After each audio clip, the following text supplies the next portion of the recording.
gathered in the upper room, all praying in His name. Baptized with the Holy Ghost and power for service came. Now what He did for them that day, He'll do for you the same. I'm so glad that I can say I'm one of them. I'm one of them. One of them. I'm so glad that I can say I'm one of them. Hallelujah. One of them. I'm one of them. I'm so glad that I can say I'm one of them. Though these people may not claim to be or boast of worldly fame, they have all received their Pentecost, baptized in Jesus' name, and they're telling now both far and wide, His power is yet the same. I'm so glad that I can say I'm one of them. I'm one of them. I'm one of them. I'm so glad that I can say I'm one of them. Hallelujah, one of them. I'm one of them. I'm so glad that I can say I'm one of them. Muito boa noite, meus amados irmãos, na graça e na paz de nosso Senhor e Salvador Jesus Cristo. A partir de agora, está começando mais uma programação de fé, com hinos, com orações e com a mensagem poderosa da Palavra de Deus ao nosso favor. E para darmos início neste culto, nós vamos ter uma palavra de oração, pedindo ao Senhor nosso Deus a orientação, a direção, a inspiração para esse trabalho, e que o nome do Senhor nosso Deus seja glorificado e que os filhos do Senhor sejam edificados e que nós possamos ser algum instrumento que possa fazer alguma pequena coisa para o reino de Deus, não é? Oremos então. Gracioso Deus, Pai de nosso Senhor e Salvador Jesus Cristo, mais uma vez, Pai, humildemente nos colocamos em Tua santa presença, Senhor. Antes de tudo, pedimos perdão pelos nossos pecados, nossos erros, nossas fraquezas, e entregamos nas mãos do Senhor as nossas vidas. Pedimos que o Senhor nos ajude a sermos melhores pessoas, que amanhã, Senhor, possamos ser melhor que hoje, e assim sucessivamente. Ajuda-nos, ó Pai, enquanto estamos aqui agora, dando prosseguimento neste culto, que o Senhor possa tomar o controle, que o Senhor possa tomar a direção e abençoar o Teu povo e dar vitória aos Teus filhos. E é no nome do Senhor Jesus Cristo que nós pedimos estas bênçãos e Te agradecemos humildemente, agora e para todos sempre. Amém. Amém, Senhor. Graças a Deus. Muito bem, meus irmãos, a escritura que vamos ler, atentem para isto agora, que será falado. O Senhor nos mandou ler o capítulo 6 de Juízes novamente, né? E ontem, no culto de ontem, nós lemos o mesmo capítulo, mas não o capítulo todo, não é? Uma parte do capítulo, e quando foi anunciado no início, no princípio, foi anunciado corretamente, não é? Juízes capítulo 6, e nós começaríamos do versículo 7 em diante. Mas depois dos cânticos, na hora de ler, repetindo então a leitura, foi citado Números, capítulo 6, e verso 7, né? E o irmão Palotti, nosso amado irmão, que é um grande observador e uma grande ajuda, não é? Também, ele nos ligou e disse, a escritura foi citada, trocada, outro livro, né? Aí eu disse para ele, vamos ver o que a gente pode fazer. Aí eu olhei, na escritura do princípio estava correta, né? No anunciado mesmo, Juízes 6, versículo 7. Mas quando, depois dos cânticos, fomos ler e repetimos a leitura, então ficou Números, capítulo 6. E aí, então, o que fazer agora, né? Então, editamos o vídeo, que já tinha 56 visualizações, né, naquela hora. Então, editamos o vídeo que ainda não estava postado e colocamos novamente. Então, você vai encontrar, vocês que têm o link, não é? Vai encontrar 2 vídeos no mesmo dia 13 de agosto de 2020. 2 vídeos com o mesmo título e na mesma data. Só que o que está citado diferente está somente para os irmãos que têm o link. E o outro está em público. Aí eu pensei, eu disse para mim mesmo, vamos deixar assim, os 2, né? Deus sabe de todas as coisas, Deus sabe por quê. Podia tirar o outro e deixar só um, mas vai ficar assim. Então, se vocês virem os 2, o outro é a mesma coisa. O segundo vídeo é a mesma coisa, só tirado então a escritura citada equivocadamente, que não era Números, não é? Era Juízes. Bom, passado de ontem para hoje, quando eu fui estudar aqui para nós gravarmos o culto, né? Então o Senhor me disse, leia o capítulo 6 de Juízes novamente. O capítulo todo. Só que agora vem um outro detalhe, não é? Uma coisa que nunca fizemos nos cultos virtuais e nem tampouco nos cultos da igreja foi o que será feito hoje. Hoje serão lidos 2 capítulos inteiros, seguidos. Isso, dependendo do tempo, acreditamos que o tempo vai nos permitir, não é? Se o Senhor permitir, mas então será feito assim, serão lidos 2 capítulos inteiros do livro de Juízes, o capítulo 6, começando do primeiro ao último versículo, e o capítulo 7, começando do primeiro ao último versículo também. E se nos sobrar um tempinho, aí nós ainda vamos entrar um pouquinho na mensagem, que é por quem é este Melquisedeque, que tem o final ali, e eu acredito que vai nos sobrar esse tempo, porque o Senhor quer que nós façamos isto, né? Então vamos aqui agora começar e economizar o nosso tempo para podermos concluir tudo isso, né? Bom, então nós vamos agora cantar, adorar ao Senhor com os nossos louvores.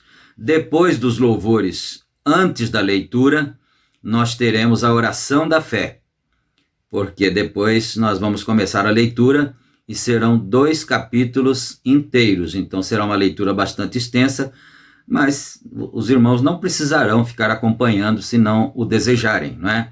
É só ficarem atentos, ouvindo, porque com certeza Deus tem algo muito tremendo para nós. Então vamos cantar agora, né? Cantemos, adoremos, louvemos ao Senhor e que Ele então receba a nossa adoração e nós voltaremos assim que terminarmos a parte de cânticos. Cantemos.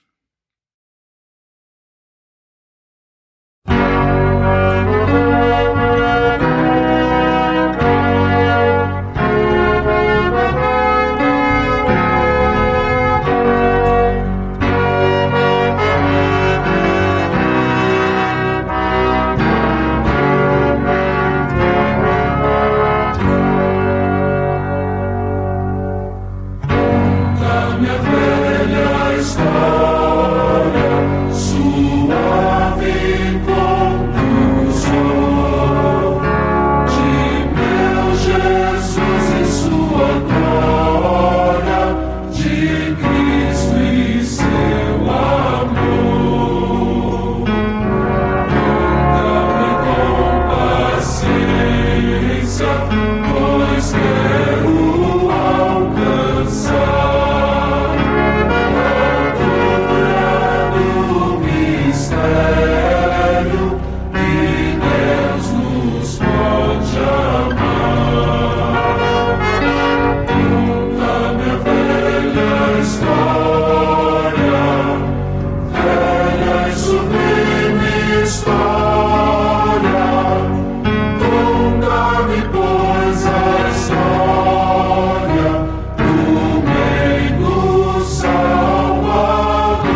Amém, Jesus. Graças a Deus. Deus aceite a nossa adoração, nosso louvor, né? Agora, imediatamente, então, vamos fazer a oração da fé primeiro, interceder pelas pessoas necessitadas, né? E entregar nas mãos do Senhor tudo aquilo que nós precisamos, porque Ele sabe melhor. Você que tem o seu pedido, inclua agora o seu pedido na oração da fé.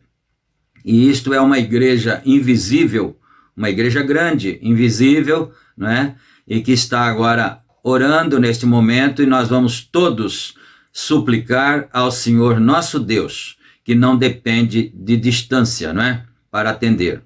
Senhor Deus, Pai amado, mais uma vez agora nós estamos com os nossos olhos fechados outra vez e estamos com o nosso coração, a nossa alma voltada para o trono da Tua graça, para o trono da misericórdia, Senhor. E o profeta de Deus, irmão Brana, diz que o trono da misericórdia está em nossos corações, Senhor. E isto é muito tremendo, meu Pai. Então nós estamos agora suplicando em favor das pessoas doentes, das pessoas necessitadas, dos aflitos, dos oprimidos, daqueles que estão angustiados, daqueles que estão sentindo dores, muitas vezes, e estão acamados em um hospital, Senhor. Ó Deus, nesta hora, meu Pai, nós pedimos, nós intercedemos uns pelos outros, nós clamamos a Tua misericórdia, Senhor Deus, aleluia, e que a morte que esteja rondando aquela pessoa se vá, em nome do Senhor Jesus Cristo, que a morte seja repreendida, já está repreendida pelo poder de Deus, no nome do Senhor Jesus Cristo, aleluia, e que cada um receba a bênção, receba a vitória, receba alegria nos corações, paz, em nome de nosso Senhor Jesus Cristo pedimos e agradecemos. Amém. Amém, Jesus. Graças a Deus. Vamos ler então agora as Escrituras no capítulo 6 de Juízes, começando no versículo 1, né? E eu vou ler neste culto, eu vou me utilizar de uma Bíblia atualizada, King James, né? É uma versão atualizada de King James. Então vamos aqui, primeiro versículo. Novamente, o povo de Israel pecou contra Yahvé. Yahvé quer dizer o Senhor, né? O Senhor. E por este motivo, ele os entregou nas mãos dos midianitas. E a mão de Midian se tornou cada vez mais pesada sobre os israelitas. Por isso, os filhos de Israel construíram para si esconderijos nas montanhas, nas cavernas e nas fortalezas. Então, a pequena primeira pausa já. Eles, então, começaram a ter medo do inimigo. Não é? Então, eles, ao invés de enfrentarem o inimigo, eles começaram a construir esconderijos para se protegerem do inimigo. Mas porque tinha uma causa, eles fizeram que era mal perante os olhos do Senhor, nosso Deus, e o Senhor, nosso Deus, os entregou por 7 anos nas mãos dos midianitas. Prossigamos, né? Verso 3. Sempre que o povo de Israel formava suas plantações, os midianitas, os amalequitas e outros povos da região, a leste deles, as invadiam. Então, outra pequena pausa. Então, toda vez que você consegue alguma coisa, vem os demônios e levam embora. E toma a saúde, toma o dinheiro, nada dá certo. Emprego nenhum dá certo, né? Então, vamos observando isso. já já certamente nós saberemos por que que o Senhor queria que nós lêssemos de novo esse capítulo, não é? Versículo 4. Acamparam na terra e devastaram as suas colheitas ao longo de todo o caminho, até o sul, nas proximidades de Gaza. Não deixavam nada vivo em Israel, nem ovelhas, nem gado, nem um jumento sequer. Eles subiram trazendo os seus animais e suas barracas e chegavam como enxames de gafanhotos. Era uma multidão de guerreiros, impossível de se contar. Todos os seus homens e camelos invadiam a terra com o objetivo de destruir tudo. Por causa de Midian, Israel foi reduzido a tamanha miséria que os israelitas passaram a clamar por socorro a Deus, o Senhor. Outra pausa aqui entre o verso 6 e o 7. Então, por causa disto, primeiro a causa foi a desobediência. Aí o Senhor permitiu que o inimigo os afligisse. E é interessante que tem um número aqui, 7 anos, né? 7 anos. Depois seria vencido esses 7 anos, com certeza, não é? Então, até que não tinha mais saída, não tinha mais solução, o povo começou a clamar ao Senhor. O povo desviado de Deus começou a se lembrar que existia um Senhor, não é?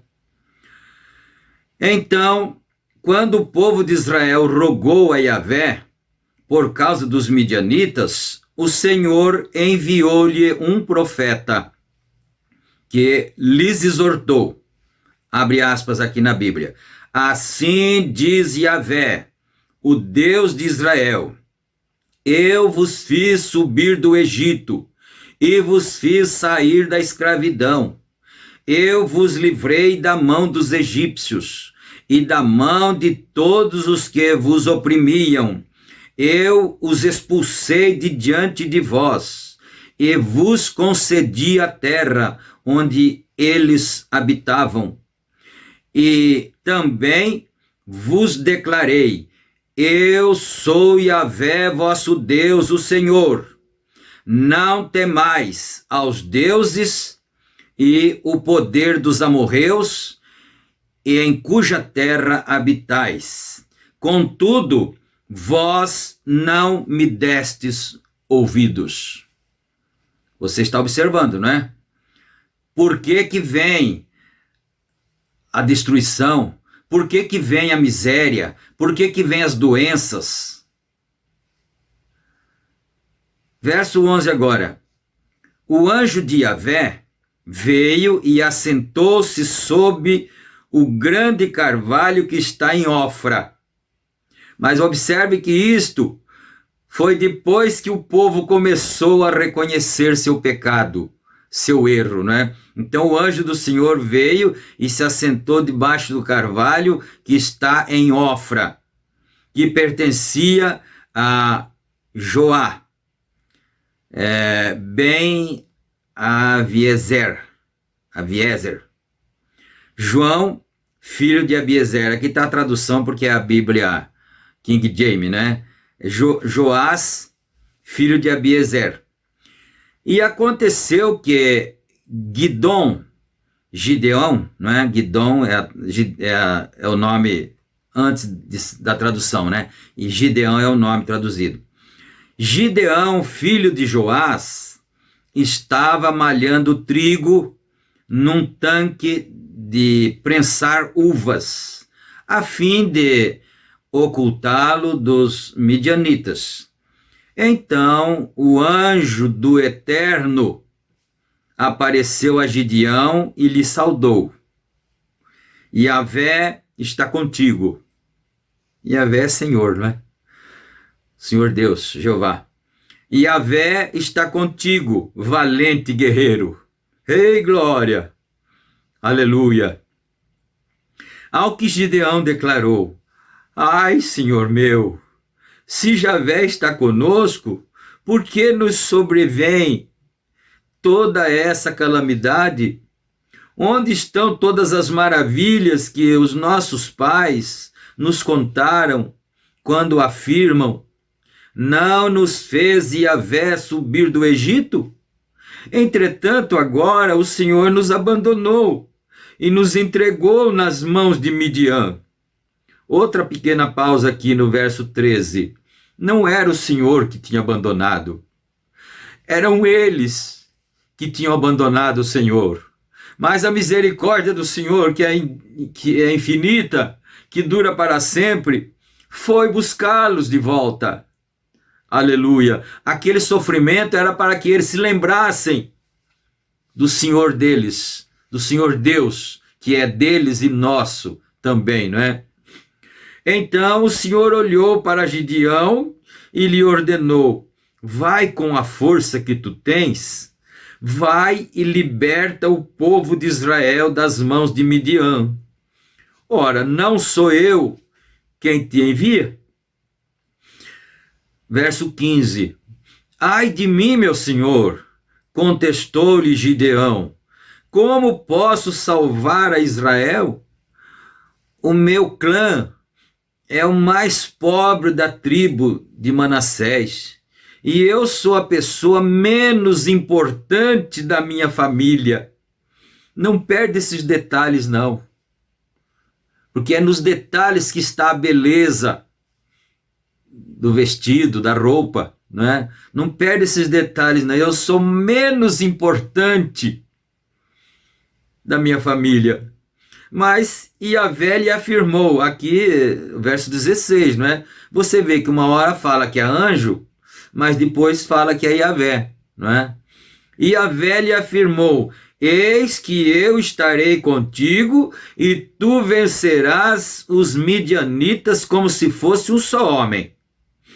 Contudo, Gideão replicou: se encontrei graça aos teus olhos, dá-me um sinal de que és tu que de fato fala comigo. Mas por que ele não tinha certeza absoluta se era?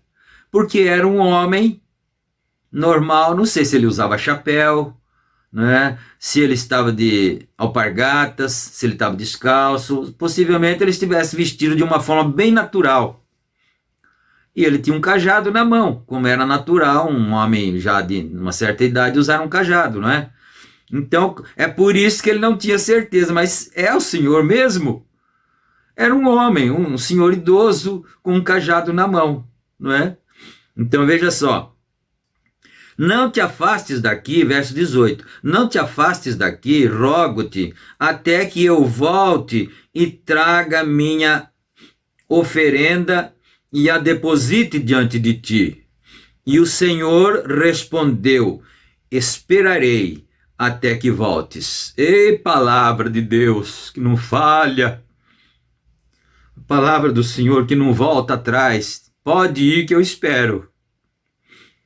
Gideão foi para casa, preparou um cabrito e com uma efa, cerca de 20 quilos de farinha, fez pães sem fermento, pôs a carne num cesto e o caldo numa panela, trouxe-os à sombra do grande carvalho e os ofereceu a ele. E o anjo do Senhor lhe ordenou, abre aspas aqui, toma a carne e os pães sem fermento e coloca-os sobre esta pedra e derrama o caldo sobre eles. E Gideão assim fez. Então o anjo do Senhor estendeu a ponta do cajado que trazia em uma das mãos e tocou a carne e os pães sem fermento. Então brotou fogo da rocha e consumiu a carne e todos os pães sem fermento, e o anjo do Senhor desapareceu. No culto anterior, você que seguiu o culto anterior, se você não acompanhou o culto anterior, do dia 13, faça um esforço e assista o culto do dia 13. Agora, o último culto anterior, né? Do dia 13 de agosto agora. Assista ele, porque foi dito lá algo assim, da pessoa, do pregador que vos fala, né? Disse assim: nós não cremos que o irmão Brana é Jesus Cristo em pessoa. Nenhum crente de fé sadia não acreditaria nisso, né? É que o irmão Brana fosse Jesus Cristo em pessoa mesmo, não é? Isso é um ismo. Mas tem uma coisa que me veio depois, falei, isso precisaria ser dito, mas só que isso foi falado para mim já ontem, né? Depois, podia ter sido dito isso, era necessário que se dissesse isso. Mas depois o dia passou e à noite veio novamente a palavra do Senhor. Leia o capítulo 6 de Juízes novamente, inteiro. Então olha isto aqui.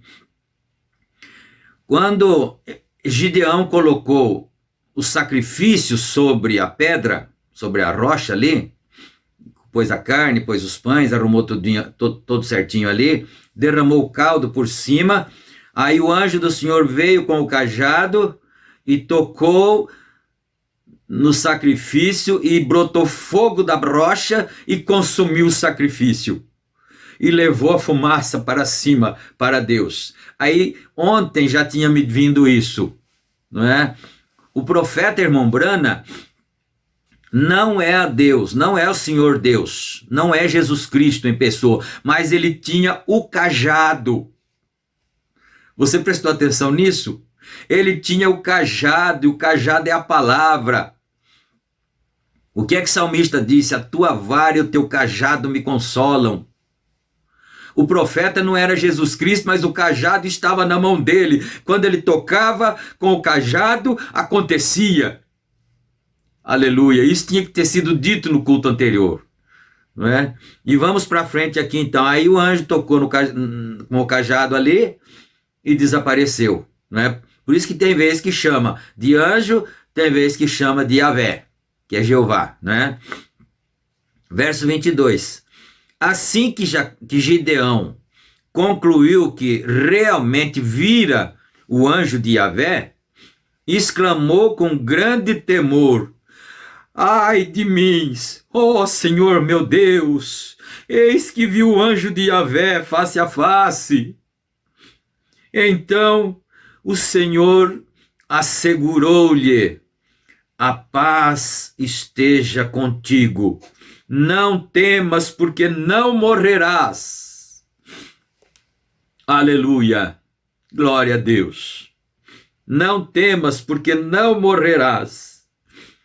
Gideão ergueu ali um altar em honra a Yahvé e o chamou Javé Shalom.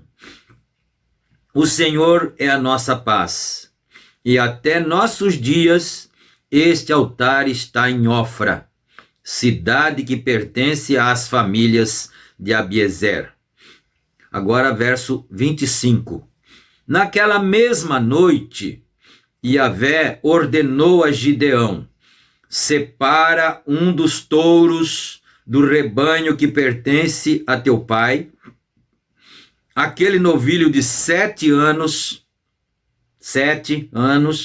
de idade, destrua o altar de Baal, que também pertence a teu pai, né? Pertence a teu pai, que era Joás, israelita, que também pertence a teu pai, e corta o poste consagrado à deusa Azera, que está do lado do altar. Em seguida, destruirás para Yahvé, teu Deus, no cume deste lugar forte. Desculpa, eu preciso ler outra vez aqui, que a gente fica assim emocionado e às vezes os olhos ficam marejados, nublados também, não é? E a gente acaba às vezes querendo ir rápido, mas vou voltar aqui no 26, que eu quero ler certinho. Então, em seguida, construirás para Yahvé, teu Deus, no cume desse lugar forte, um altar bem preparado.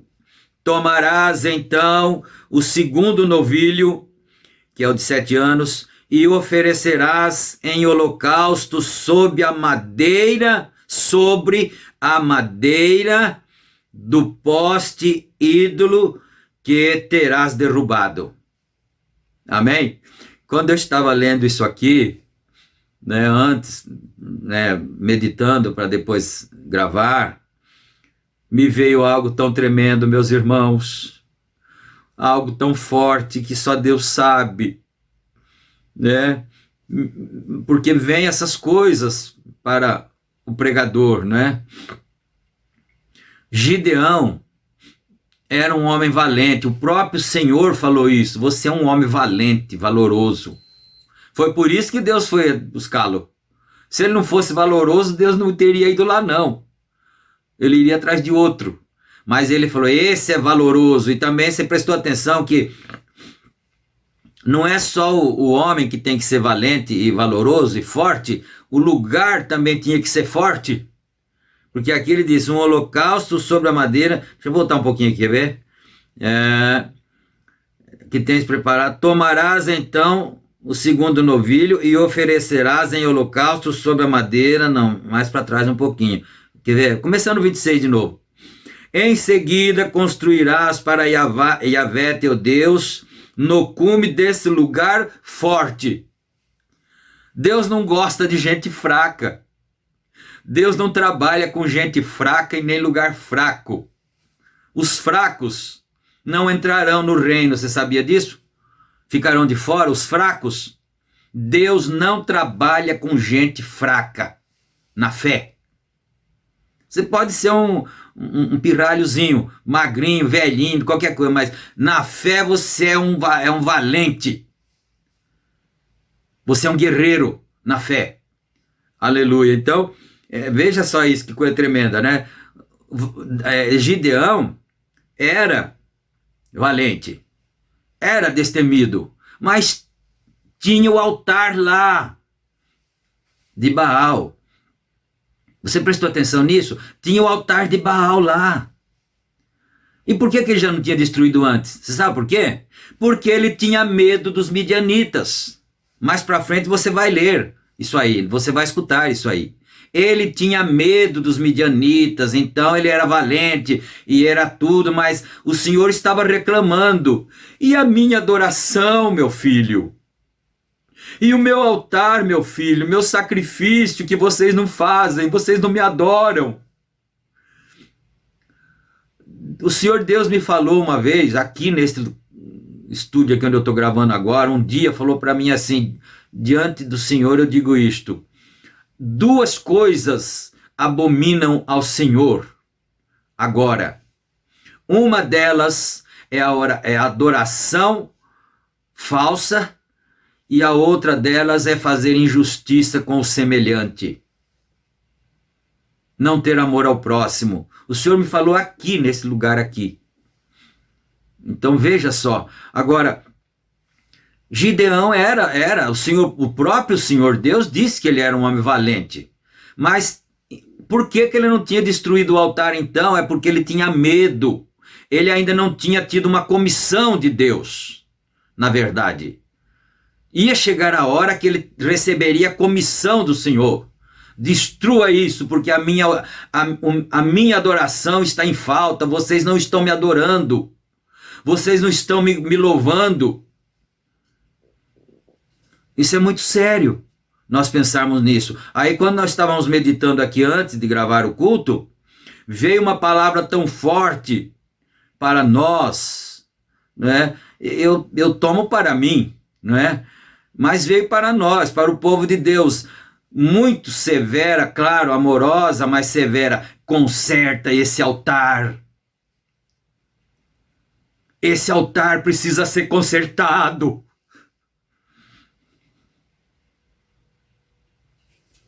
É isso. Glória a Deus. Deixa eu voltar aqui, hoje não sei no que eu parei direitinho, mas eu vou pegar um lugar aqui, né? E oferecerás em holocausto sob a madeira do poste ídolo que terás derrubado. Mas quando Deus deu a comissão para ele, não teve midianita que pusesse medo nele, não. Não sei como é que ele derrubou, não sei se foi com machado, não sei de que jeito. Ou se engatou um boi lá em maromacorde e puxou, né? E derrubou. Mas ele derrubou. Derruba, agora além de derrubar, você vai queimar o sacrifício para mim em cima desse poste aí. Para provar que esse poste não é mais nada. Aleluia. Essa idolatria não é mais nada. Porque a adoração falsa, a adoração errada é idolatria. E você sabe que idolatria não é só adorar ídolo só não. Imagem de escultura. Tem muitas coisas que é idolatria. Marido pode ser idolatria, mulher pode ser idolatria, dinheiro pode ser idolatria, carro, amigos, emprego pode ser idolatria, igreja pode ser idolatria. Então vamos resumir de uma forma assim para não ficar citando tantas coisas, né?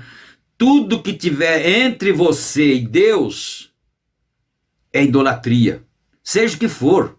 Se tiver entre você e Deus, é idolatria. Por isso que o Senhor Deus estava trazendo aquele mal para eles.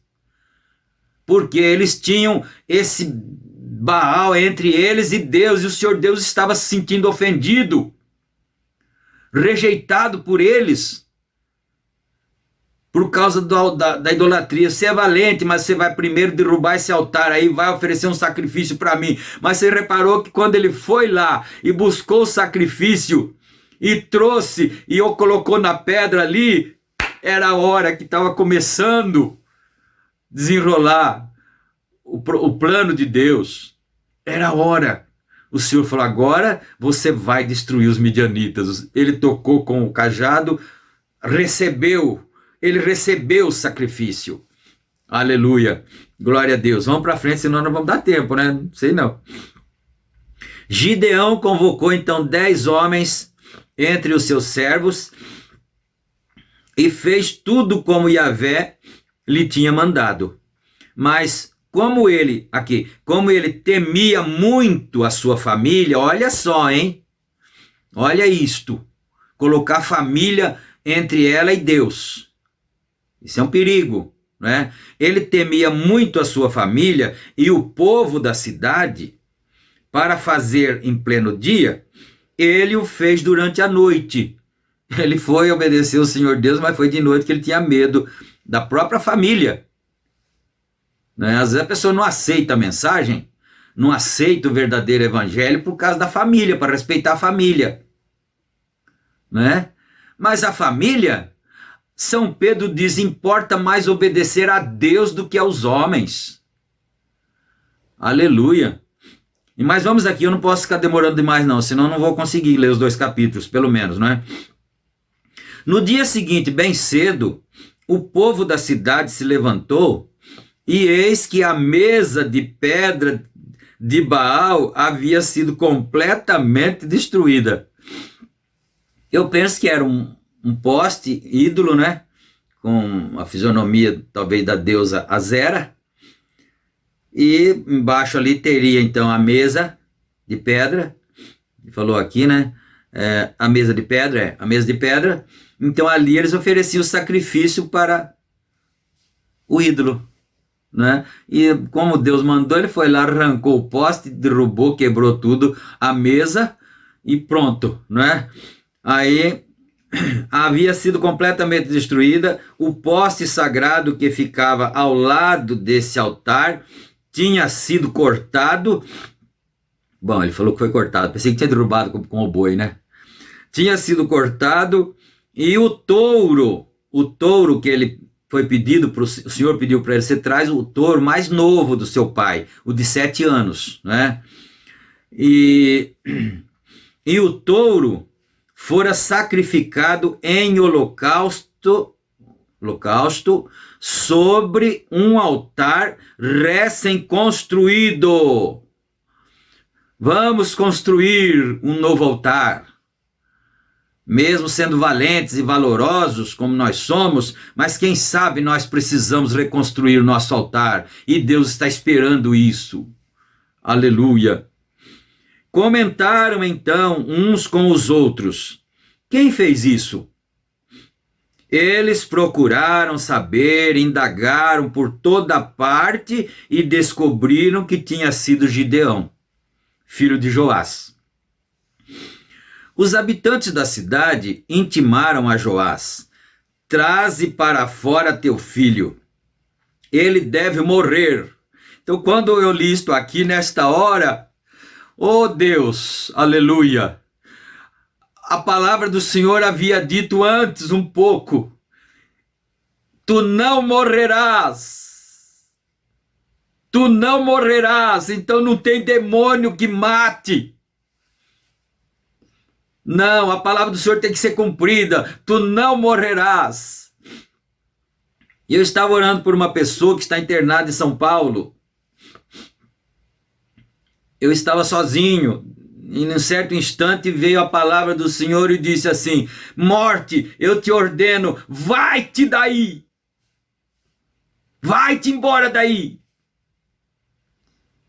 A vida que estava mandando, porque a vida é que manda. Se a vida vier, a morte não fica. A morte só vem quando a vida se vai.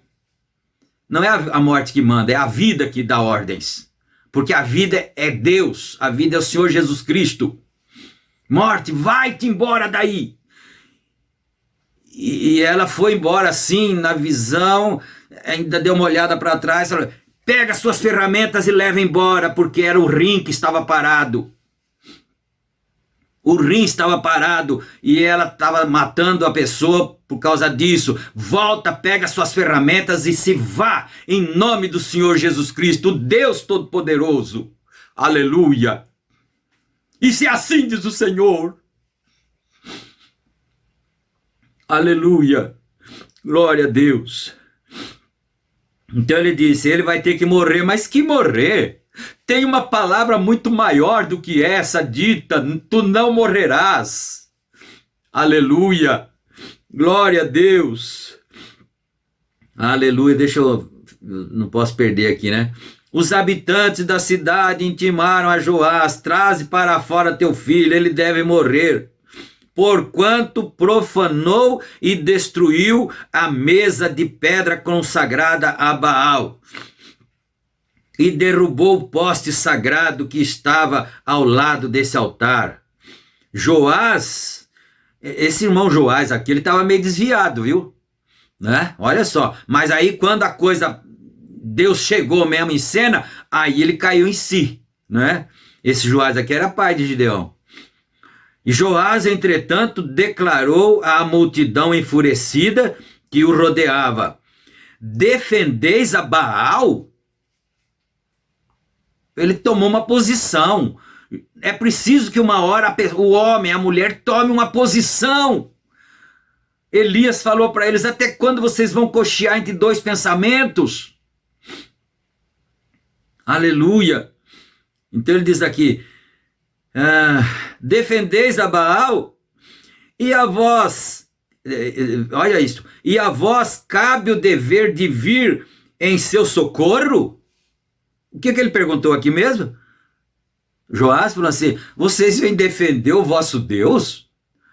Eu pensei que era o vosso Deus que vos defendia, que era o vosso Deus que vos guardava, que era o vosso Deus que vos protegia. Agora vocês vêm aqui em defesa do vosso Deus? Mas que Deus é esse?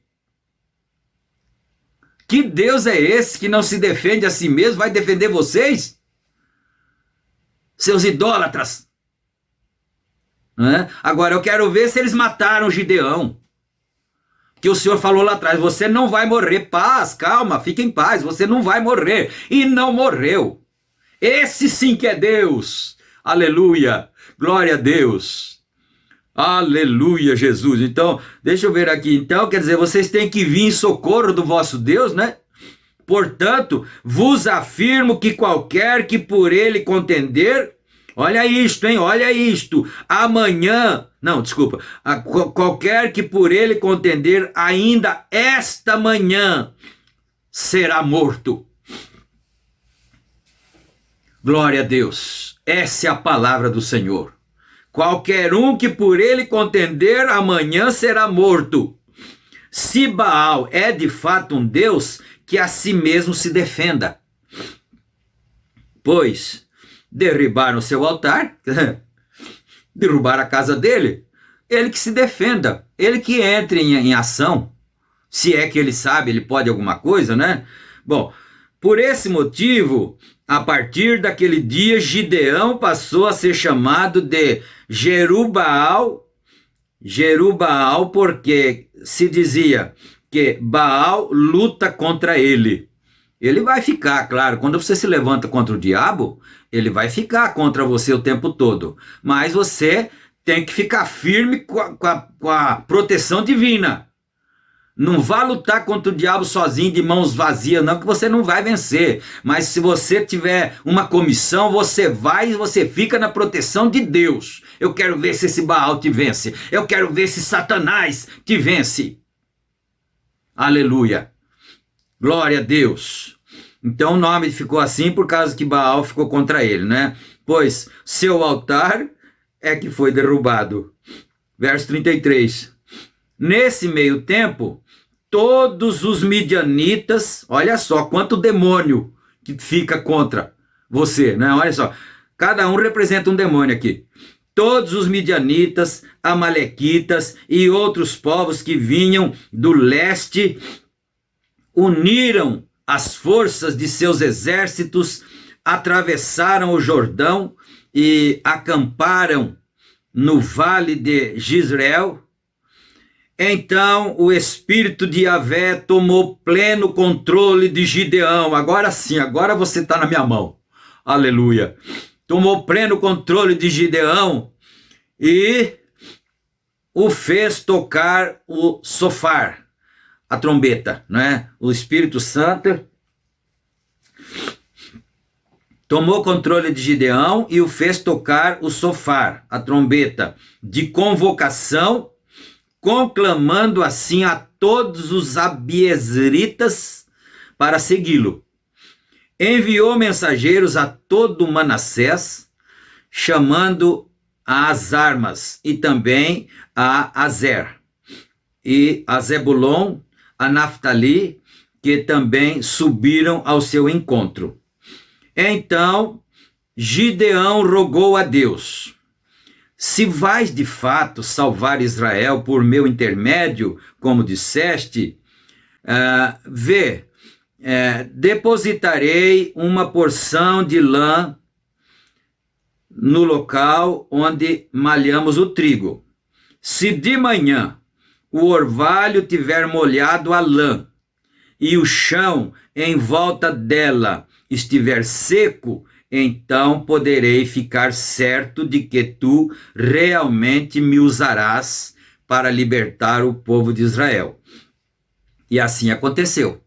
Então, a lã, o cordão, o fio de lã, né, ficou molhadinho, mas o resto em volta dele estava seco, a terra toda. A relva estava toda seca, só o cordão umedecido, molhado, né? Assim aconteceu. Quando Gideão se levantou no dia seguinte, logo ao romper da aurora, torceu o veio de lã, fio, né? Torceu o veio de lã e do orvalho dele tirou uma taça cheia d'água. Então, eu acho que eu inverti aqui, né? Vamos ver se voltar aqui um pouquinho para ler certinho, né? Do jeito que está aqui. Aqui no 37. Vê, depositarei uma porção de lã no local onde malhamos o trigo. Se de manhã o orvalho tiver molhado a lã, primeiro sim, né? Se o orvalho tiver molhado a lã e o chão em volta dela estiver seco, então poderei ficar certo de que que tu realmente me usarás para libertar o povo de Israel. E assim aconteceu. Quando Gideão se levantou no dia seguinte, logo ao romper da aurora, torceu o fio de lã, né? Torceu o veio de lã e do orvalho dele tinha uma taça cheia d'água. Era o sinal que Gideão tinha pedido ao Senhor, né? Contudo, Gideão suplicou a Deus. Verso 39. Não te irrites comigo, se falo ainda uma vez. Permite que eu faça uma última vez a prova da porção da lã, desta vez, que nada fique seco na relva, que nada fique seco, senão apenas o veio, e toda a terra ao redor se cubra de orvalho. E Deus fez conforme o que fora pedido naquela noite. A porção de lã ficou totalmente seca, mas o chão em volta do veio amanheceu coberto de orvalho. Aleluia. Agora nós terminamos o parágrafo, terminamos o capítulo 6, né? Agora nós vamos para o capítulo 7. Começando no verso 1, sem nenhum comentário, por causa do tempo que não vai dar. Por causa do tempo que não vai dar, misericórdia. Mas vamos aqui, né? Ao raiar do dia, Jerubbaal, isto é, Gideão, e todos os homens que formavam seu exército acamparam perto da fonte de Harod. O acampamento dos midianitas ficava no vale, do lado norte, próximo ao Monte Moré. Então Yahvé ordenou a Gideão: o povo que está contigo é numeroso demais para que eu entregue Midian nas suas mãos, a fim de que Israel não caia em soberba e venha orgulhar-se em detrimento à minha pessoa, porque Israel já tinha feito isso, né? Já tinha esquecido uma vez. Em detrimento à minha pessoa, alardeando que a sua própria força o livrou. Agora, pois, proclama aos ouvidos de todo o povo: quem estiver tremendo de medo, volte e observe no monte Gileade. Então, 22.000 homens decidiram partir e ficaram apenas 10.000. Então tinha 32.000, né? 22 foi embora, ficou só 10.000. 32.000. Contudo, o Senhor voltou a falar com Gideão: este povo ainda é muito numeroso, faze-o descer à beira da água, e lá os provarei para ti. Aquele de quem eu disser, este irá contigo. Esse irá contigo. Esse contigo irá. Repetem ao inverso, né? E todo aquele de quem eu disser, esse não irá contigo. Esse contigo não irá. Gideão, pois, levou todos os seus soldados à beira d'água, e o Senhor lhe orientou: separai todo aquele, não perde isso, senão você vai se confundir. Separai todo aquele que beber a água, lambendo-a, como o faz o cachorro. Então abaixa e lambe com a língua na água, né? Como faz o cachorro. Todo aquele que se ajoelhar para beber, tu os porás do outro lado. O número daqueles que lambiam a água, levando as mãos na boca, sim, né? Pegava, ajoelhou, pegava a água, colocava na boca. Levava a mão na boca, foi de 300 homens. Todos os demais, então, 9.700 soldados, né? Todos os demais se abaixavam de joelhos para beber. Então Yahvé ordenou a Gideão: é com os 300 guerreiros que beberam a água que os salvarei a todos e entregarei Midian nas tuas mãos.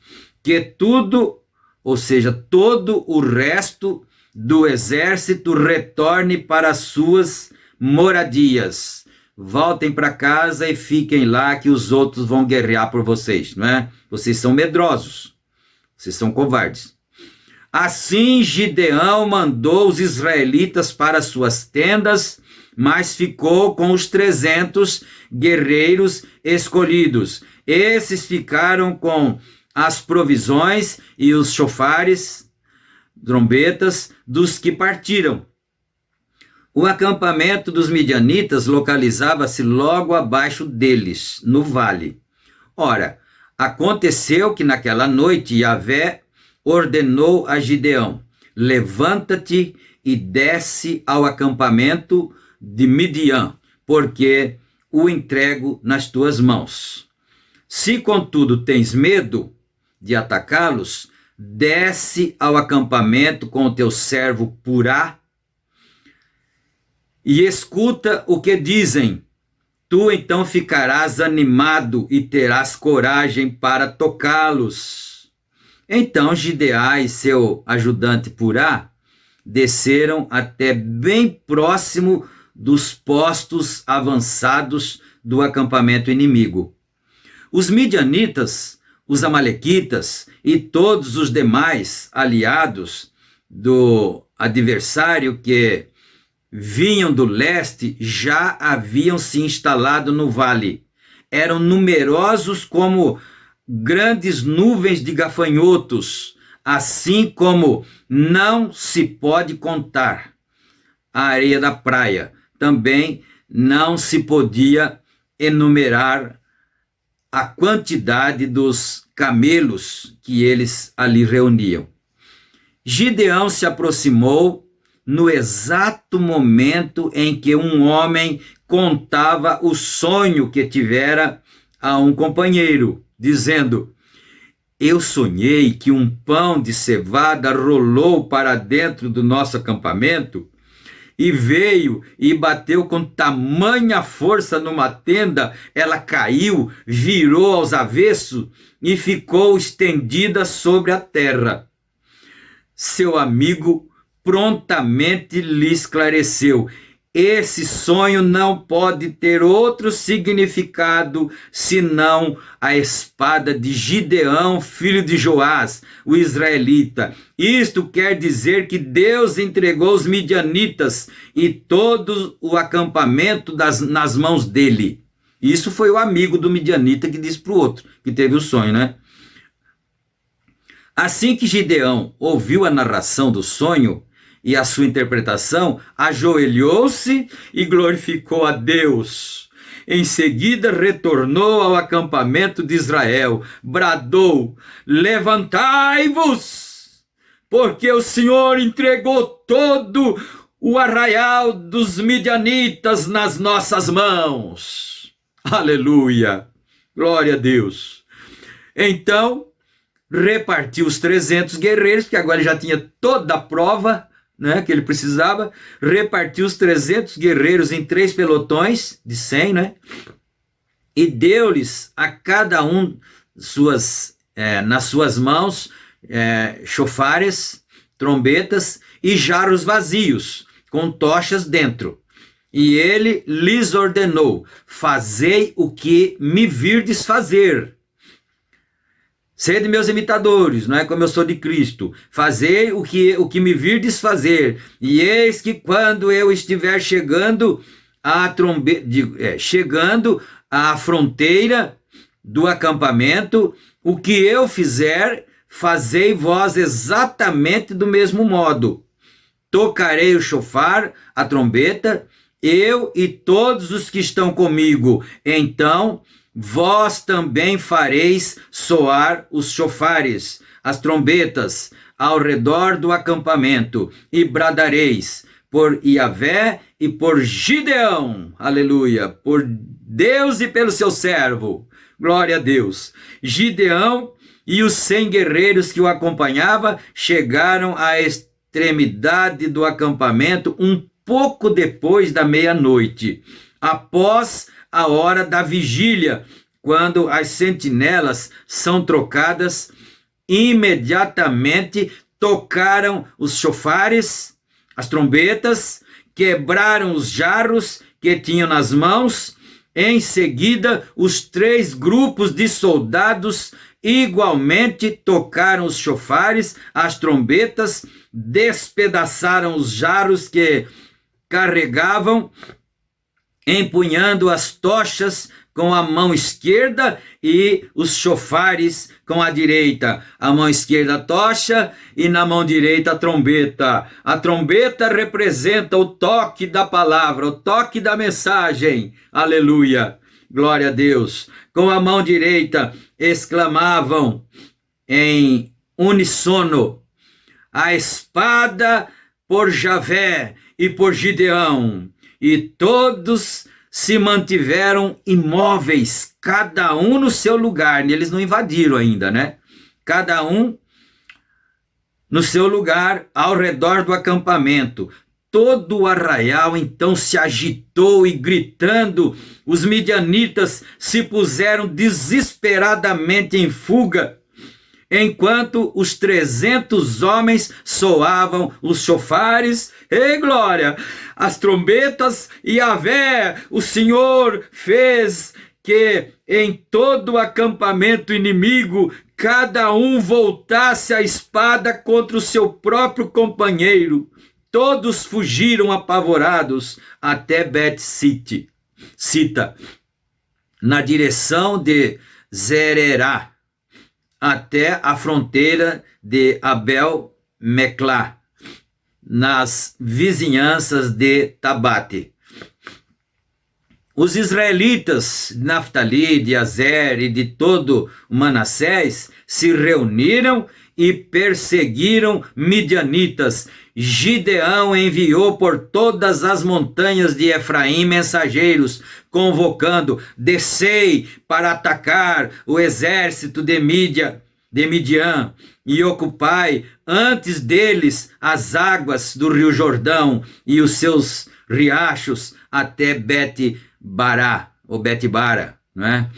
Todos os homens de Efraim foram arregimentados e eles cercaram as águas do Jordão até Bet-Bara.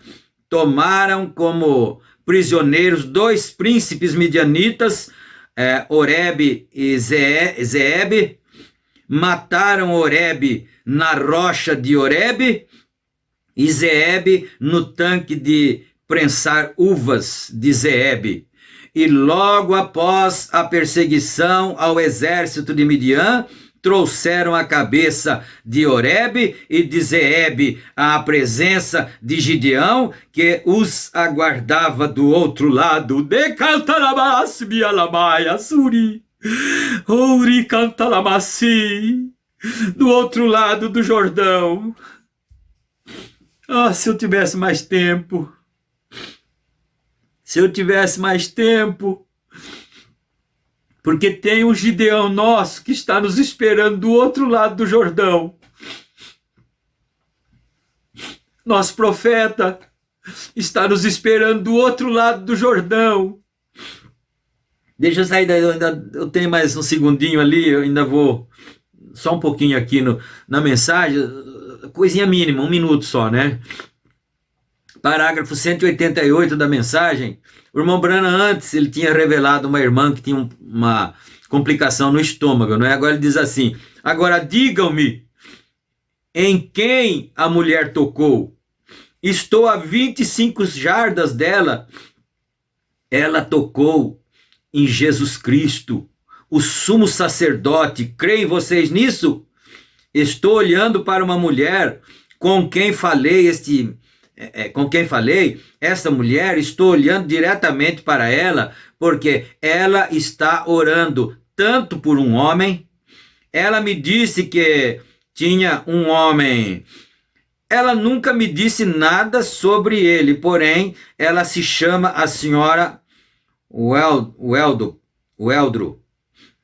Ela vem de Phoenix. Ela foi ressuscitada da morte e seu médico veio com as radiografias e mostrou câncer no coração. Ela morreu na fila de oração. Faz quanto tempo que aconteceu isso, senhora Weldro? Certamente ela responde, faz 18 anos. E ali está ela assentada esta noite, um testemunho vivo. Amém. Glória a Deus. Então, foi o que me veio, não é? O profeta, irmão Branham, não era Jesus Cristo, mas ele estava com o cajado na mão. A palavra foi lá na 25 jardas de distância e curou a mulher. E ela faz isso ainda hoje, porque Jesus Cristo é o mesmo ontem, hoje, eternamente. E o nosso Gideão está esperando lá do outro lado. Agora vocês vão lutar. Lutem agora. E eu vou ficar aqui olhando do outro lado do Jordão. Logo nós vamos atravessar o Jordão também. Aleluia. Deus nos abençoe no nome do Senhor Jesus Cristo. Amém. Fiquem todos na graça e na paz do Senhor. Não esqueça de curtir. Desculpa a palavra, né? Tem pessoa que acha que não se deve dizer essa palavra. Não se esqueçam de clicar no joia, no gostei. E também não esqueçam de se inscrever. Para que essas bênçãos vá para frente, vá para outras pessoas, alcancem outros filhos, outros valentes e corajosos também como você. Em nome do Senhor Jesus Cristo. Amém.